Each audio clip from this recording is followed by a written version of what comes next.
Hello and welcome to my workshop. So today we're going to get into something a little bit different. We're going to start with working on a 1/24th scale model and putting a chassis from Make It RC. So Make It RC has provided me the chassis to put this thing together. So all the pieces and components are here. Little small axles, you can see the tiny size of that. So the tires, and finally some wheels here. So what we'll end up doing is taking mostly the body and maybe a couple interior components and marrying it up with this chassis, and we'll have a functioning 1/24 scale model. So let's get started.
Alright, so I'm making some pretty good progress on this stuff. It's unbelievably tiny.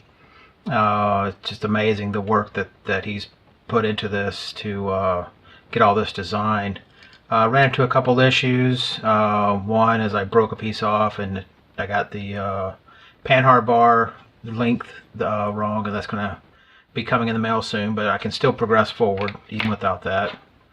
Got the front end completed, and it's just amazing. Like, you know, all these components, the steering and this independent suspension. So anyway, making pretty good progress, and just going to keep on going with this, and then we can start unveiling the body.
Okay, so I got the chassis to a pretty decent point. I'm thinking this will be the ride height. I'm going for more, not really more of a stock older look, but more of a like a pro touring look. Still have a lot more tweaking to do on the chassis, suspension, and what have you. I also have some things I'm going to have to get on to fix the drive shaft and the panhard bar, but there's little minor things I can tweak out later. So as you can see, the it's got full working suspension front and rear, independent in the front, little servo, big giant motor for this size of a car. So in the body, what I'm going to work on next, so I'm going to go through and do things like, shaving the door handles, filling in the turn signals, a lot of little tricks here and there. I'm not sure about the grill. I might make a custom front grill, or at least modify the one in there. So doing a couple little things to the body, plus then I have to get to mount this thing up and get the interior in if possible. the body will have posts which will rest on here with magnets. So when you want to change and get to electronics, change the battery, you'd pop the whole body off and you'd be able to get to whatever you needed to get to inside. Big thanks to Make It RC for providing the chassis. Looking forward to getting on with this project. But until then, we'll see you in the rocks.